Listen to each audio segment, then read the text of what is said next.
The Invisible Man. My story begins in darkness, underground. I live in a small hidden room, full of light bulbs. I use light because I want to prove that I exist. People do not see me, not because I am truly invisible, but because they refuse to see who I really am. I am a black man in America. When I was young, I believed in hard work and obedience. I believed that if I followed the rules, I would succeed. At school, I was a good student. One day, I was invited to give a speech in front of important white men. I spoke about humility and progress. They applauded me. But before giving me a reward, they forced me to watch a cruel fight between black boys. I felt shame and fear, but I stayed silent. In the end, they gave me a scholarship. I thought this was success. I went to college and believed it was my path to freedom. I respected the president of the college deeply. One day, I drove a white donor to visit the poor black areas near the school. I wanted to show the truth, but the president was angry. He said I had embarrassed the school. Soon after, I was expelled. He gave me letters and told me to go north and find work.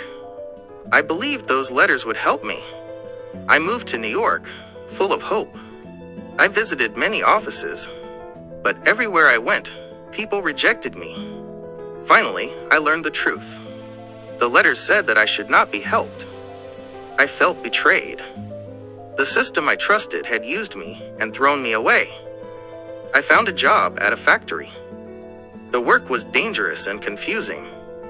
One day, there was an explosion. I was injured and taken to a hospital.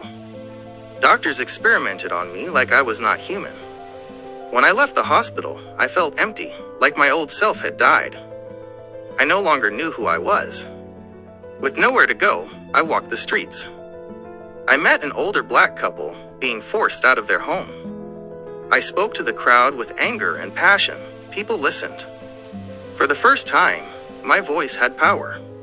A political group called the Brotherhood found me and invited me to join them. The Brotherhood gave me a new name, a new role, and a new purpose. They taught me how to speak and think. They said they wanted equality and justice. At first, I believed them. People admired me. I felt visible at last. But slowly, I saw the truth. The Brotherhood did not care about people. They cared about ideas and control. When the community needed help, the Brotherhood changed plans and ignored them. When I spoke from my heart, they punished me. I was useful only when I followed orders. A man named Ras warned me. He said the Brotherhood was using black people.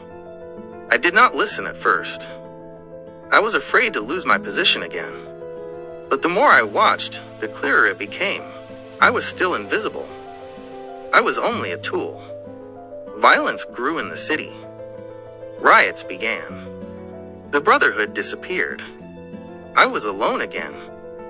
While running from danger, I fell into a hole underground. That is where I am now. In this darkness, I finally understand. All my life, I tried to be what others wanted.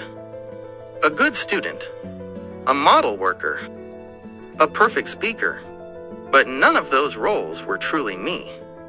People did not see me because they only saw their own ideas. I am invisible, but I am not unreal. Now I tell my story, not to ask for pity, but to claim my voice. Maybe one day, I will return to the world above. Maybe I will act, not as a symbol, but as a man. Until then, I remain here, thinking, learning, and preparing to be seen.